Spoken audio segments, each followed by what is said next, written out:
From the creators who brought you RuPaul's Drag Race and $1 Million Listing, this is World of Wonder's Wow Report. Things that make us go wow.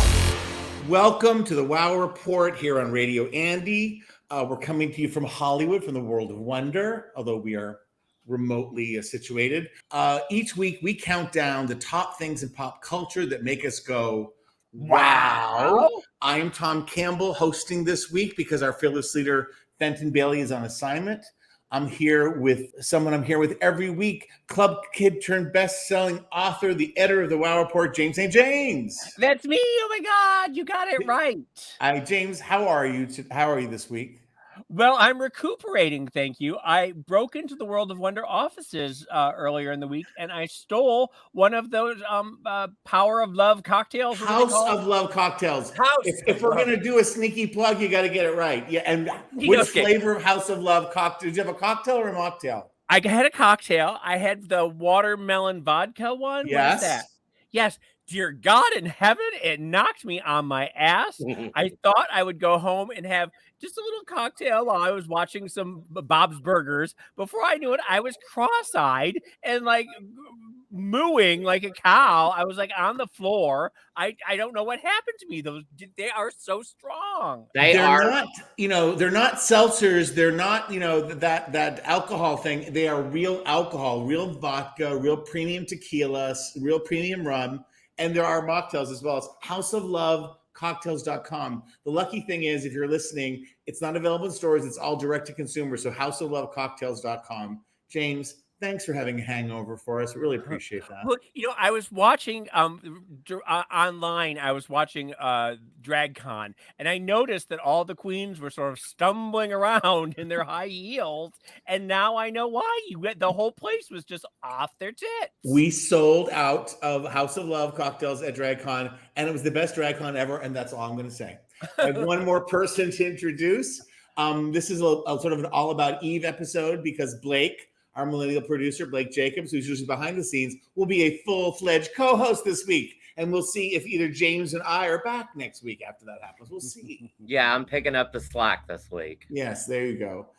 So without further ado, let's the countdown begin at number 10.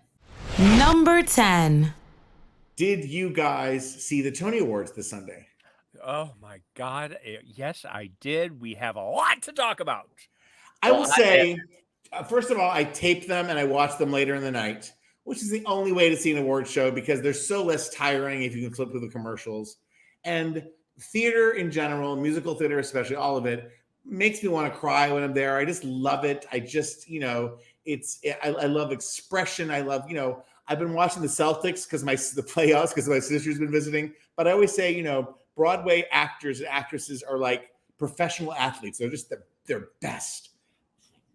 That being said, and it was also the most diverse award show in Tony's in a long time. A lot of Black actors, actresses, playwrights, their voices were heard, not only heard, but celebrated and awarded, and including, so that was all fun. A Strange Loop was a big winner. Lehman Trilogy, which was all white people from Britain, but that was a really good Broadway drama, and I saw that. Company, Stephen Sondheim's production of Company, reimagined with gender swaps, won a lot. And our own Jesse Tyler Ferguson, he's not ours, but I feel, we love him. And he won for Take Me Out. I was surprised that that the other Jesse with the penis didn't win. No, but I can't forget who introduced that category. When they mentioned Jesse, who was nominated, they were like, hey. The audience swooned. Yes. I loved that. The audience just went, oh! Yeah. Ariana Debose was the host. Her opening number was absolutely brilliant. So good. I loved that. It was a little overdone for me, but she's super talented. And she's kind of green feeling. And she's kind of like a kid at a show. And I didn't mind that at all. You know what I'm saying? She kept it going. She looked beautiful. Bernadette Peters doing her tribute to Sondheim, Children Will Listen. I thought that was beautiful. I love seeing Patti LuPone. Anytime you get Patti on camera, I just, you never know what's going to happen. She is, a chaos demon embodied in theater form. I love her to death. That was really fun for me. I loved seeing the Strange Loop guy who was channeling Andre Leon Talley. Michael R. Jackson, who wrote a Strange Loop. Yes. What were some of the other highlights for you, Tom? I mean, then I was going to talk about things that weren't lowlights, but just are some from shows that I was less excited about. And one was that Billy Crystal number. I'm sorry, Mr. Oh, wait, Saturday I Night. thought that was hysterical when he was scatting in Hebrew and Jewish. I thought that was funny. And the exception of that piece for me was Shoshana Bean was at the beginning of that. Shoshana Bean is one of the most talented vocalists and actresses on Broadway in the least. She's always been the second in things. You know, she's always filled in a waitress, filled in Shoshana Bean, who's is not a secret, but she is a secret. She needs to have her own Tony Award. Okay, I love Hugh Jackman. Who doesn't? I love Sutton Foster. I purposely did not go to. Come on, that was hysterical. That was fabulous. I didn't see. I'm grumpy. I didn't see Music Man when I went to. Tom, because you love everything. You were always the biggest cheerleader for everything. And why are you Mr. Grumpy Pants right now? I'm just, well, because I told you I worked out today and I had 2 Pop-Tarts before the show. So I don't know what's going to happen. And now I'm drinking a 16-ounce Diet Coke. So clearly I shouldn't be on air right now. Now, wait a minute, because the thing about the 76 trombones, I love the song. I love anytime you get 120 marching cadets on stage. I thought that was, wonderful. But people did say online, I saw on Twitter, saying it felt, and they don't know how to quite describe it, like Scientology, like a Scientology number. Thank you. That's what I'm saying. It's just there's something so cleaned up about it. Because The Music Man's a good musical. I saw it recently on Turner Classic Movies with Robert Preston and Shirley Jones, and it's an amazing the Wells music. Fargo wagon is coming down here. Yes. But they just say it's a little sanitized. It's fine. It's making so much money. I'm glad it's a hit. Like I said, I don't need to be grumpy. It's the Pop-Tarts talking, but it's my Pop-Tart defense. But it looked very like, look at me. Anyway, I'm being super picky because I really did watch it and had a full experience. Again, the Tonys always seem to be at least one step ahead of the Oscars and so many other award shows in terms of being inclusive, and God bless them for being inclusive, and had the first nominated openly trans actress this year. So that was very sweet. Yeah. So all that stuff's kind of great. And again, I'm sorry if the Pop-Tarts made me cranky. Speaking of cranky, number 9. Number 9. 2 books to add to your library, Instant Pride Classics, I want to talk about. The first is From Gay to Z by Justin Elizabeth Sayre. It is a compendium of queer culture. Justin Elizabeth Sayre, if you don't know who he is one of the greats of our generation. He is really up and coming. He's one of the smartest, funniest people on the planet. Yes. Is he related to the songwriter Bear? Carol Bear Sayre. No, different. No. What he is, you probably, Blake, he was a writer on Two Broke Girls. He was one of the people for that. He is a LGBTQ stand-up comedian. He's written some LGBTQ young adult novels. But this is an encyclopedia of everything every young gay bee needs to know, every LGBTQ person needs to know, from with Alvin Ailey, ABBA, Alexis Arquette, Joey Arias, to Z, Pedro Zamora, Franco Zeffirelli, X like Hector Extravaganza. And I'm not just pushing this because I am in it, although I would like to point out that I am in it under S, James St. James. It's a very fun book. It's a really good book. It needs to be on your bookshelf. The other book is called Legends of Drags, Queens of a Certain Age. Oh. And it is our elder drag queens, a celebration of them. It's interviews and gorgeous pictures of them. It's by Hansen and Antheus are the authors. Are you in that book too, James? Yeah, do you have a 2-page spread? No, thankfully I am not in that book. I think the cutoff age is like 60, 65, something like that. They don't quite specify who it is. Interestingly, it starts in San Francisco and it goes up through Portland and Seattle, then works its way across the country, and New York is last. I think it's sort of a diss to the New York queens. But there's some ladies that we know in LA. There's Love Connie is in it, Glenn Allen, Mama, the Wonder Twins. Sadly, Lady Red Couture and the Goddess Bunny were both included in it before they passed away. San Francisco, there's Glamour Moore, Juanita Moore, Mother Chucka. Vegas has Hot Chocolate, your friend. Yes. Miami has Kitty Meow, my great friend. New York City has Perfidia, Flotilla, Ruby Rims, who's been around since the 60s. There's some notable exceptions. Some people were left off. I don't quite understand why, but it's sort of interesting. And at the very end of it, there's a history of drag that goes back to Roman times, and then throughout the Middle Ages, there were some uprisings that the men dressed in women's clothing. Throughout the 1760s, the 1600s, when there were pirates that were trans pirates, women who identify as men. Sort of fascinating history of drag. So both of these books, Gay to Z and Legends of Drag, available now on Amazon. Check them out. I love it. Thank God one of us reads on this show, James. Thank God. And congratulations. Well, they're both very picture friendly. They're both very, sound bites that are, you can do it. You can do it, Tom. I love it. And congratulations for being included in the Gay to Z. Yes. Speaking of Gay to Z, number 8. Number 8. Yeah. So as much as James reads, I probably watch TV. Mm-hmm. I watched Real World Homecoming, New Orleans. Do you know what it is? It's when it's the old. They're for each of season of the ancient old original Real Worlds. They're now doing reunions on Paramount Plus, right? They're like 20, 30 years later. Right. And they did the first 2 seasons, New York and LA. And this is actually skips forward to season 9 in New Orleans, which was the year 2000.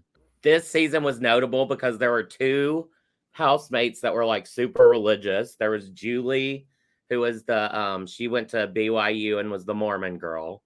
And then there was Matt, he was kind of like the new age Christian that like listened to Squirrel Nut Zippers and was all about the swing revival in the 90s, And it was also important because Danny, the newly out gay guy, was dating someone in the military. And this was during the Clinton administration for Don't Ask, Don't Tell. Wait, is Danny the one that everybody was in love with? Just gorgeous, gorgeous, gorgeous Danny? Yes. Okay. I remember Danny very well. Yeah. And he was kind of like the face of Don't Ask, or he was thrust to be the face of Don't Ask, Don't Tell for a certain generation, because a lot of them knew about it, because when his boyfriend Paul was on the show before, he was blurred. They couldn't show his face, and he was like super nervous about like losing his job or like maybe even worse. So there was like they'll like they all live in a house for a couple of weeks, all the old roommates, and they'll be asked questions about like stuff from their TV. And that's when they talk about, like he said that he and his boyfriend Paul were together for, almost a decade after that, but ended up breaking up. And he realized he was like staying with him because he felt like that's what America wanted, like he was, I know, it was really sad. And then the 2 Christian roommates, like the Mormon girl was like, she's a little nutso. Like she got super drunk at the club and like, she's weird, but she has opened her mind about like people's rights and everything. The other guy, not so much. I watched another show set in New Orleans, the new Queer as Folk. Did you guys watch the old Queer as Folk? Ugh, I grew to loathe that show more than life itself. Yeah, well, that was set in Philly, and that was back in the day, and it was all like white gays. I don't think there was like one person of color on it. This one is set in New Orleans, and it has a very diverse cast of queer, all kinds of queer people. The lesbians from the first one are kind of replaced by a trans woman and her butch black girlfriend, and they're the ones that have twins, and they name them Flotsam and Jetsam, which was weird. Kim Cattrall has a really weird New Orleans accent.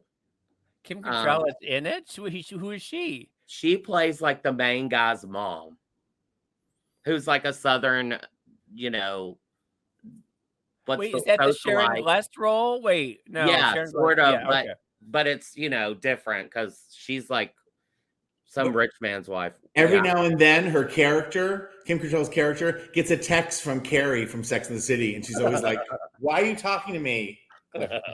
Who is this? New phone. Who this?"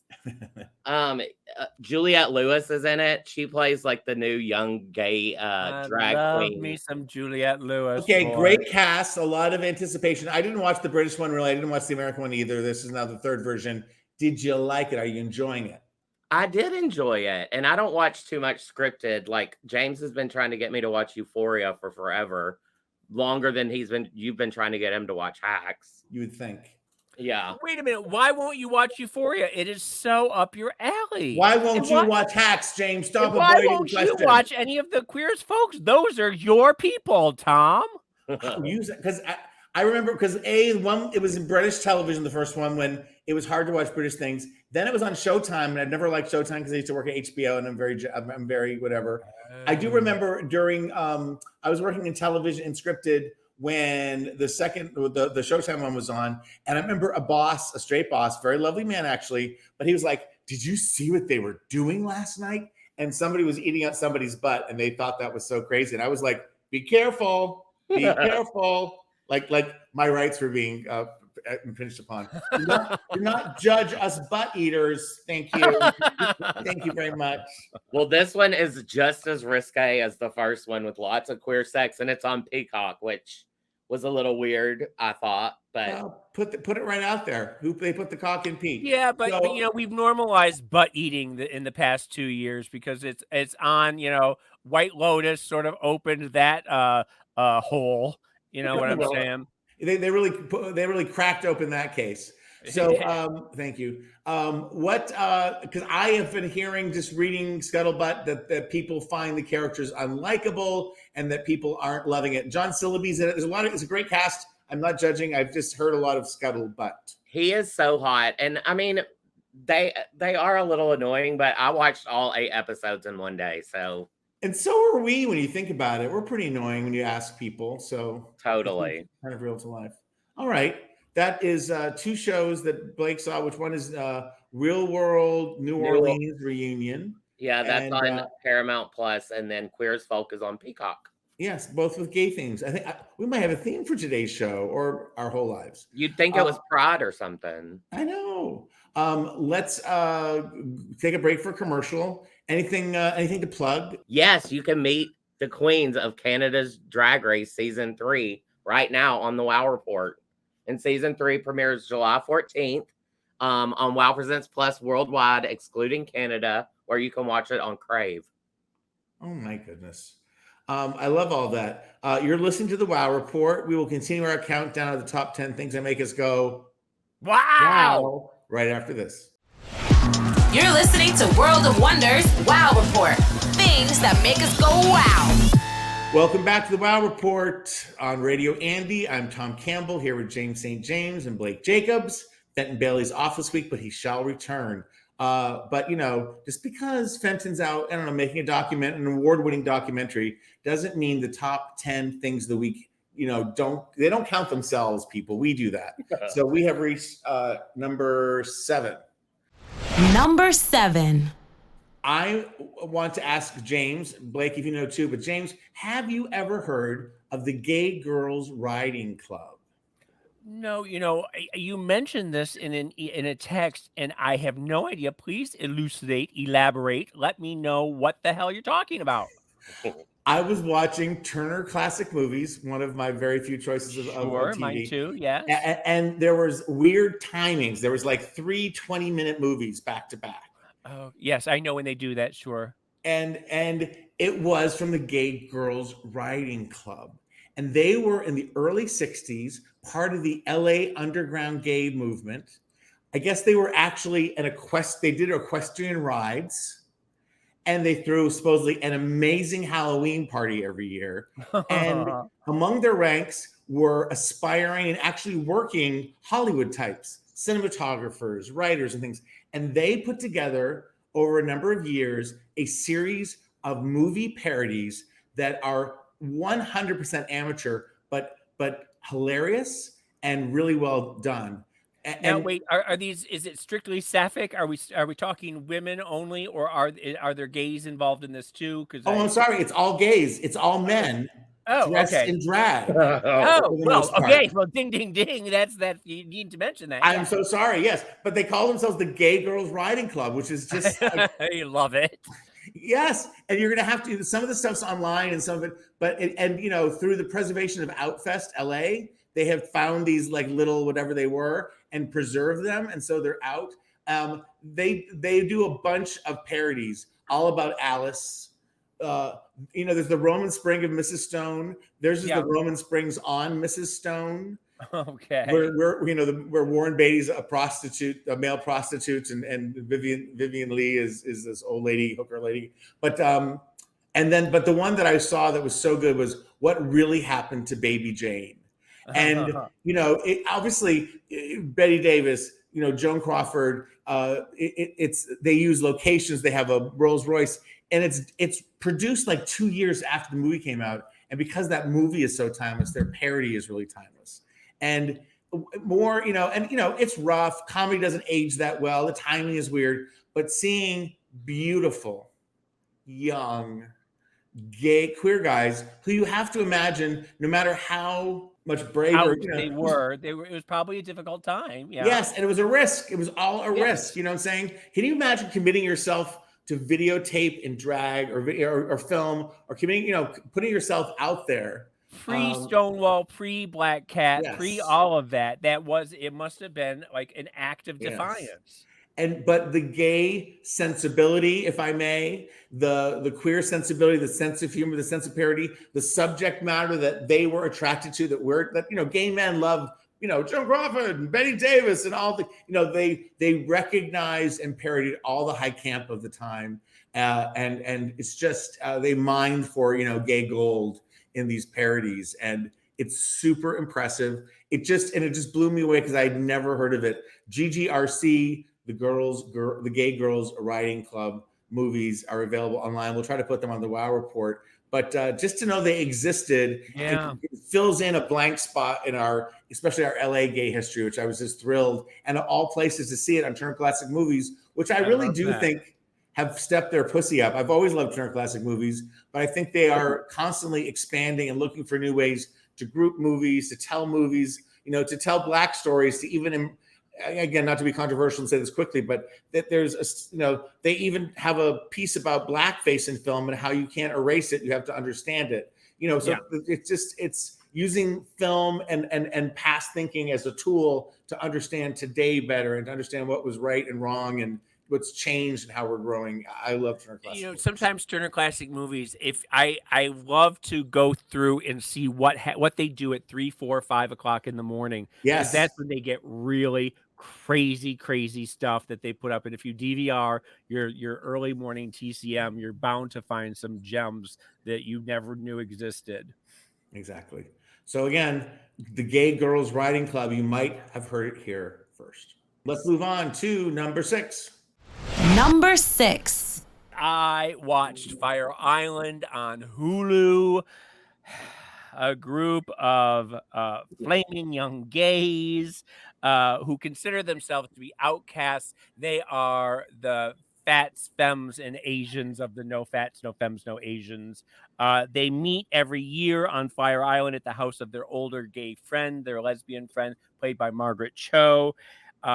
This year, they meet up with a group of mean girls who are sort of circuit queens, and they proceed to argue and fight and love and fuck and do drugs and get high and all the things that young gays do these days.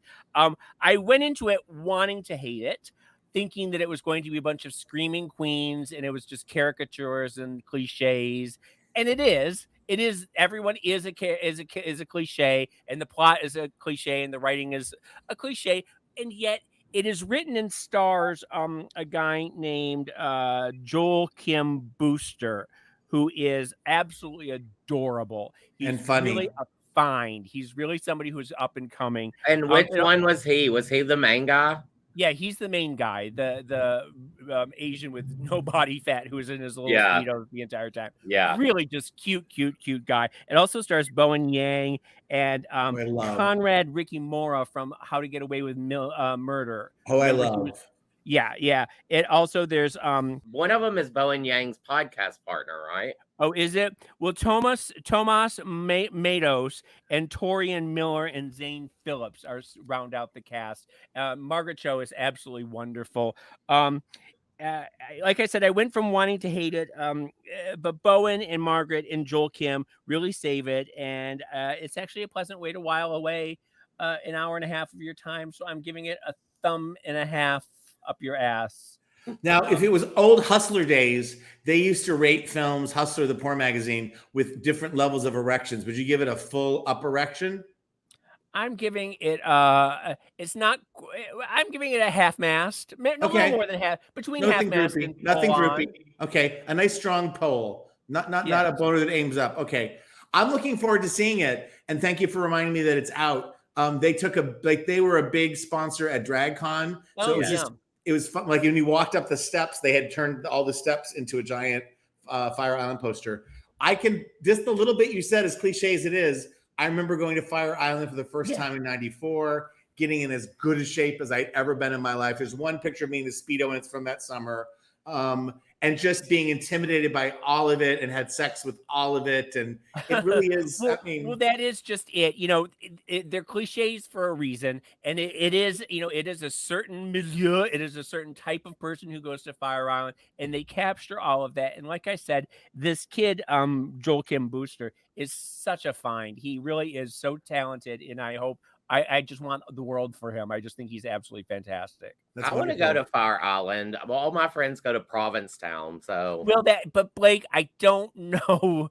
I think people like us belong in Provincetown, and we don't really belong in Fire Island. I've never been to Fire Island. There's always Cherry Grove. If you've gained a few pounds, you can just move over to Cherry Grove.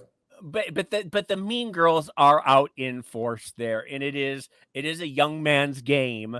And I think that the older queens should gravitate towards P-Town. I think it's great. How great, to state the obvious, that queer creators are making queer content about our stories, and they're getting at least exposure to, the mainstream. So, it's not just, it's for us. Including my good friend David Tabbert, who was the wardrobe stylist on this film. Oh, that's wonderful. What did he do? Just like staple two pieces of like 1 inch cloth and make a Speedo for everyone? Or this Speedo or this Speedo. First the gay girls riding club, now Fire Island. How far we have come. Well, exactly. But I just, I went into it wanting to hate it, and I ended up loving it. So there you go. Good for you, James. All right, let's move on. I've never been to Fire Island, by the way. What? I've never been to Fire Island or P-Town. Nobody. Well, then you're so gay that way. You are making judgments about what they are from the outside. Listen, I did that once. This is disgusting. Oh, you're going to hate me. I can't say this story. I'm going to tell you a story, then you can hate me. But when I went to Harvard, there I said it, I had never been to the other Ivy League schools. Other people had been. They went to pro school. I went to public high school. And people would say like, oh, do you want to go to Dartmouth if you like sheep? And they would say, Princeton, I guess, if you like Gothic architecture. And I would find myself saying things like, she went to Princeton.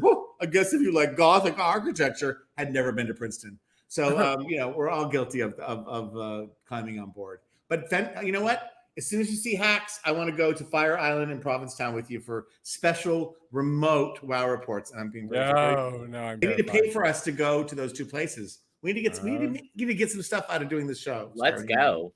All right. Let's move on to number 5. Number 5. I'm going to sling you even further into the future with this one. The Amazon style store. Have you been to the Forever 21 at the brand, Americana brand in Glendale? No. Well, you can't go anymore because this replaced it. It's 2 floors.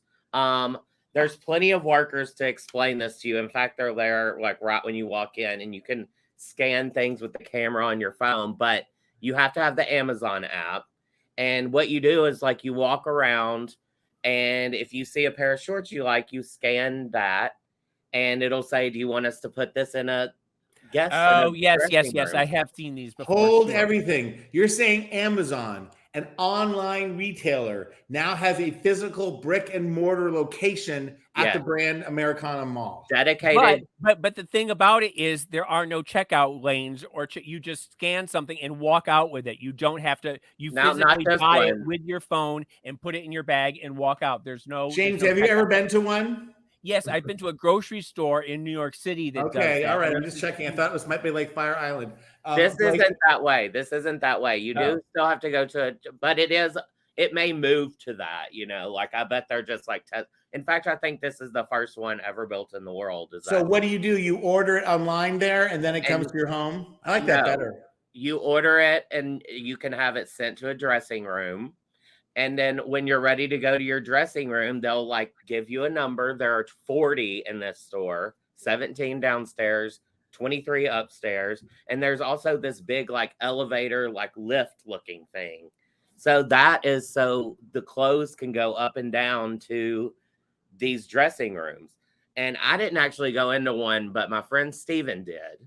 And I walked in to see what the dressing room looked like. It looks like a really nice closet. There's like a chest of drawers or like shelves with a clothing rod above it on one side. And that's where they have all of your stuff displayed, as well as like stuff that they think you might like. My friend Steven had a cute little camisole. They got to get you, rope you in. Yeah. Well, what was really cool, though, is on the other side of that, there's this closet door. And he said there's a screen in there and it says, hey, Steven, we thought you might like this shirt. Open the closet and try it on. So it's like remotely giving you new things even while you're there. It's sort of like my magic closet in my apartment with the elevator going up and down and the people appearing in my apartment. Yes. It was really cool. It was the store of the future. But then you went to like the checkout and it was really easy. You checked out through Amazon, but there was still like a checkout counter. Oh, okay. So they must have a shitload of clothes there in the basement that gets sent up. It was kind of, how like when you go to a thrift store, you're kind of overwhelmed because it's not like a rack of this one shirt. It's like you have to go through. That's kind of how this was too. They had like it sounds a little bit like the Jetsons too, where like, Jane Jetsons just like you press a button and it sends up like whatever it is.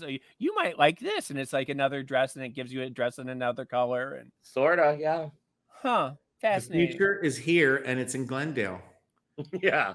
What's it called again? It's called Amazon Style. Eventizing of retail shopping, reinventing the brick and mortar experience. Very fascinating. All right, let's take a little break and the countdown will continue. Blake, what good Wow Presents Plus Wow World of Wonder stuff do you have to tell the people about? Well, you should be watching Vanjie 24 Hours of Love. Yes. New episodes drop on Thursday, available on Wow Presents Plus. The premiere episode is free for everyone, but if you want to watch the rest of them, sign up at wowpresentsplus.com. Were you both at the party last week? I was, and I drank 3 House of Love cocktails and almost died. Did you drive? No. Of course not. There are mocktails. How about a mocktail in between cocktails, just to pace yourself next time? Yeah. That's fascinating. We'll continue with the countdown. When we come back, you'll see the Wow Report on Radio Andy. You're listening to World of Wonders Wow Report. Things that make us go wow. We're back.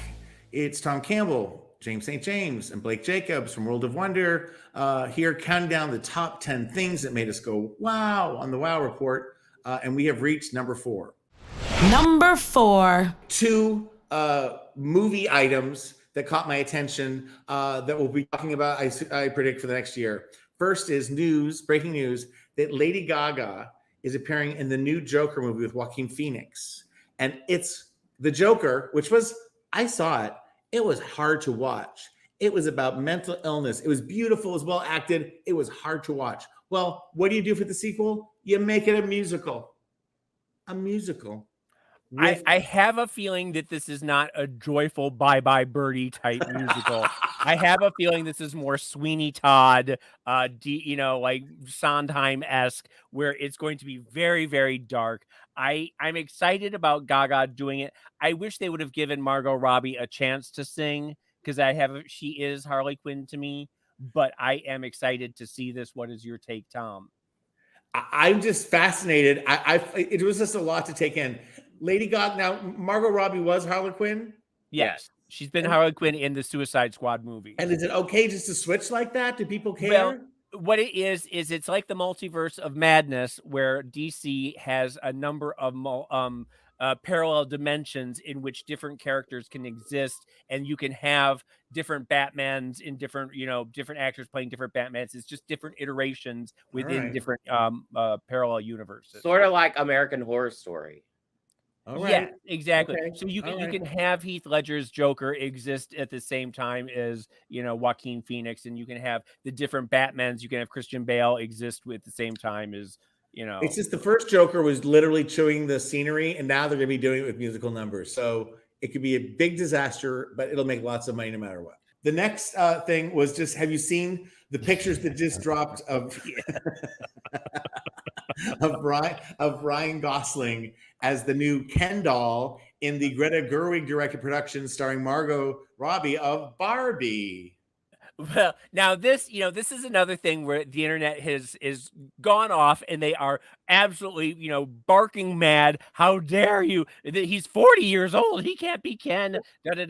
But I have a feeling once again that people aren't understanding what the movie is going to be. I don't think he's supposed to be playing 20-year-old Ken. I think we are going to understand. If you remember the first version of this, Amy Schumer was supposed to be Barbie, right. And it was a Barbie who was not quite the Barbie that the world wanted her to be, and she was but then that changed, and now it's Margot Robbie. But I have a feeling this is an over-the-hill Ken who is still clinging to his Kendom, is what I have a feeling it's going to be. Well, this speaks to my advanced age, because I thought Ryan Gosling looked mighty fine as Ken. Ryan can do no wrong for me. I thought he was just the Ken I wanted. And a lot of people were comparing it to Freddie Prinze Jr. as Freddie on Scooby-Doo. Remember that? Yes. Yeah. He's got a six-pack. He's got, and he talks about, one of the publicity things is he went for smooth Ken, and he's been waxing, and he's like, oh my God, I have so much respect for women. But if you look really closely, and I did, like from the navel to the waistline, there's still just a little hint of treasure trail. Am I wrong? Am I wrong to bring that up on no. national? But he's very like WeHo Twunk is what the look is going for. I love it. And when you think about it, you remember the very first Barbie? You have a mental image of what she looked like in your mind. Teenagers in the 50s and 60s when Barbie came out looked like old people. Yeah.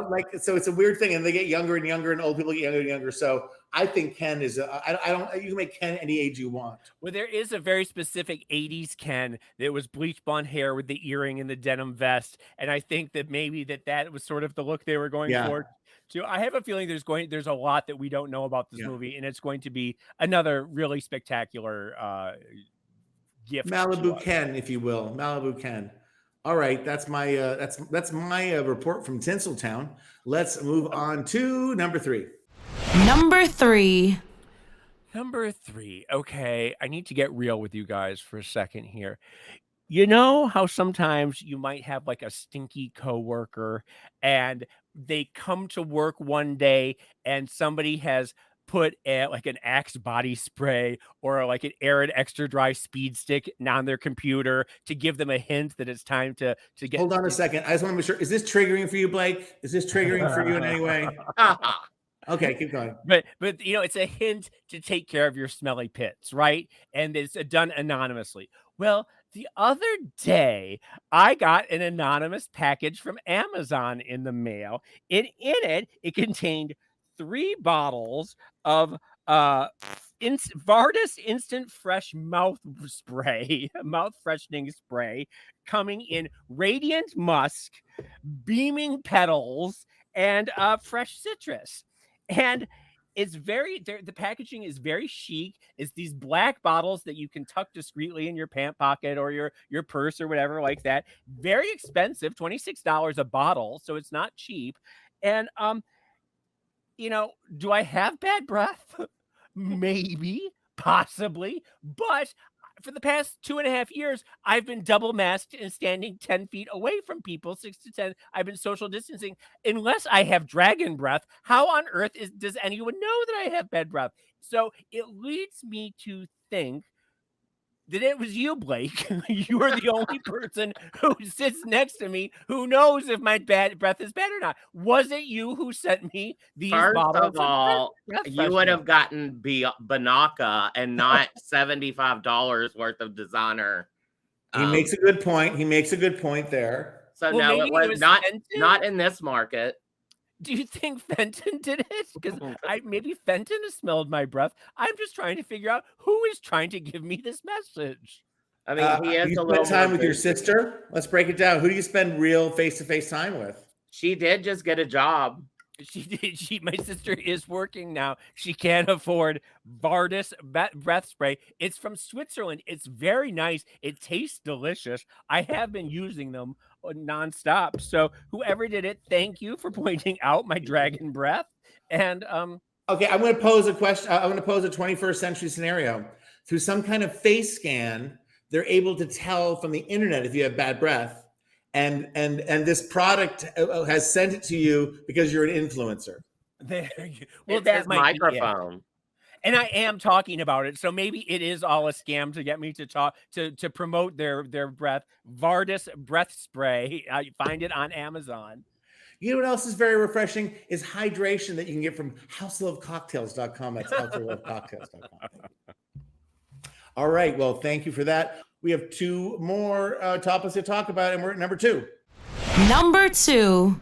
I have some news of the weird that I wanted to share with you. I don't know if you guys have been following this in the news. A woman in India was trampled to death by an elephant. It angrily stomped on her repeatedly, even after she was dead. He kept stomping and stomping and stomping. Then, 2 weeks later, the elephant traveled 200 kilometers, sought out her funeral, grabbed the body off the funeral pyre, and proceeded to stomp on it some more. And just, death was not good enough for this elephant. It came back. And then not only that, it went and its friends went and destroyed her house and some of the surrounding houses in her village. Now, I see you making a face, Blake or Tom. Who are you? I just want to say, I've heard this story. I do not know the details, but I'm on the side of the elephant. There are those people that are just damn annoying. And I don't, maybe it's just me being pent up for all these years with the COVID or whatever, but I get it. Kill them, ruin their funeral, destroy their house. I get it. There are some people who I would do that too. Yes. But the thing is, first of all, an elephant never forgets. And there are lots and lots of stories of elephants remembering a person 30 years later who has done them a kindness. Yeah. And and this is the opposite of that. I believe that this woman did some shit to this elephant, and this elephant has not forgotten. And the elephant said to his friends, "I'll forgive, but I'll never forget. I'll never forget." Yeah, exactly. So I think that the elephant, she did something that just pissed the elephant off. She was probably abusive. Someone in her family was abusive to the elephant, and the elephant just did not have. Why do we? Is this like the Johnny Depp Amber Heard trial where we just immediately assume that the woman is guilty and we're being unfair? I don't know why, but that's where my mind went. Well, maybe it's a very sexist reaction. No, but I believe in this case, if it's between an elephant and a human, woman, yeah, I'm siding with the elephant. I believe that the elephant knows it was probably just years of pent up anger and just was like, death isn't good enough for this woman. It's time for us to write a children's book called The Resentful Elephant. And people do him harm at the beginning of the book, and then years later, he grows up to be a big elephant and he destroys their lives. Yeah. Well, yeah, this is one of those things where the story is developing, and I'm going to be on it until we get to the bottom of what this woman did. You will This not woman sleep. did some You will shit. not have time to refresh your breath. You are going to be busy, James, for the people. Thank you. When we come back, we will reveal the number one thing that made us go, wow. You're listening to Radio Andy.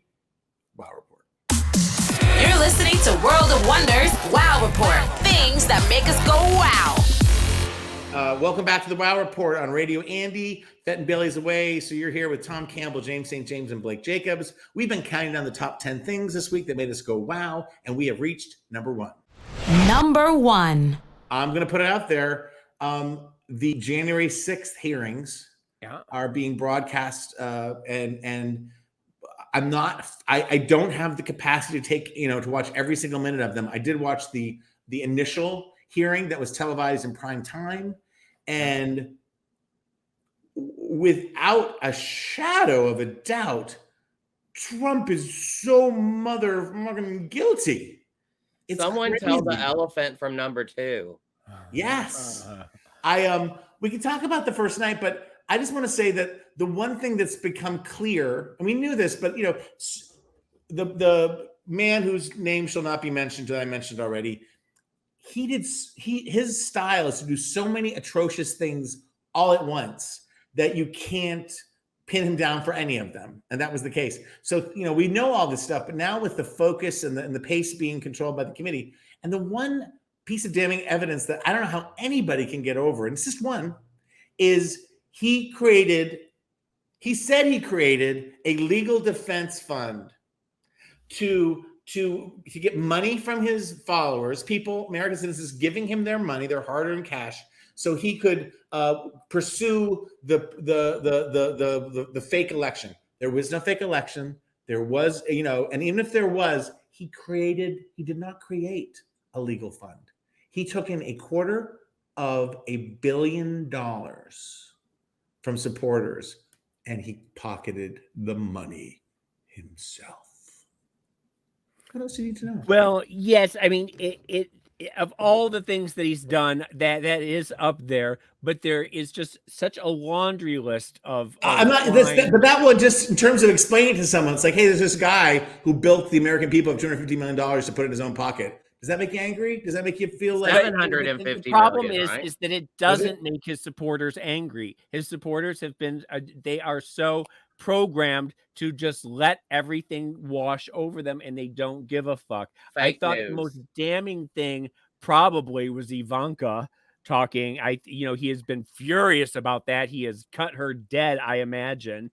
Also Bill Barr talking, just sort of laying out the guy is crazy. He's batshit crazy. He, wanted me to say all this shit. I wouldn't say it. The fact that we're seeing bit by bit the drip of the dam breaking of his supporters on, in his administration coming out and denying.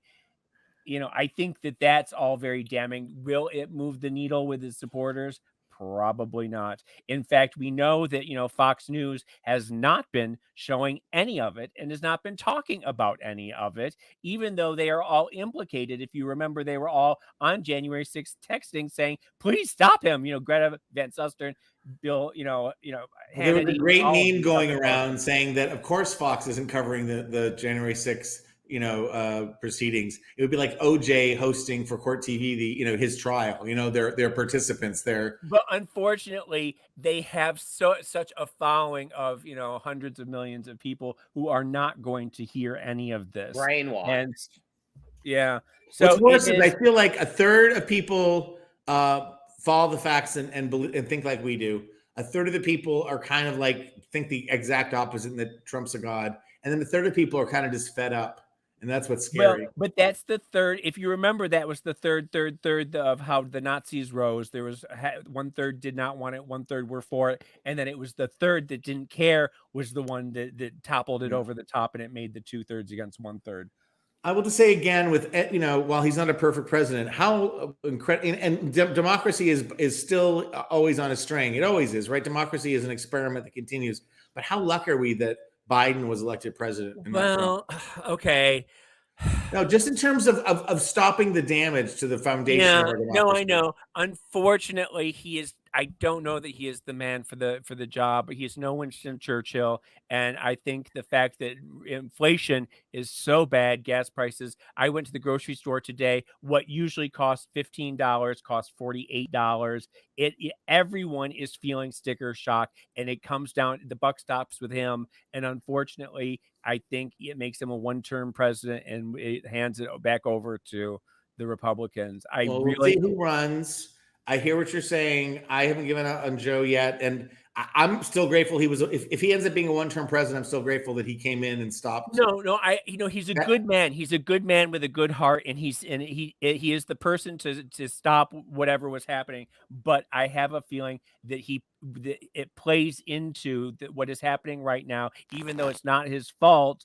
I think there's so many other factors leading into the recession that is coming. And am I a conspiracy theorist, or do you fear, like I fear, or I think in the corner of my mind, that oil prices going up, which is all nothing to do with the president, but totally controlled by the OPEC and all that kind of stuff, and the oil companies, and just so much of this, corporations have record profits, and yet prices are going up. It feels like a conspiracy of corporate America to do just what you're saying, to raise the prices, raise the interest rates, to make him a one-term president. Yes. And you have a feeling the fact that the Republicans could have voted on so many things to stop this and they didn't, it makes you really believe that they don't have your best interests at heart, even though they are the first ones who will be crowing, it's his fault, so vote Republican, and everyone will. So there was a bipartisan bill passed about some gun control, some red flag measures.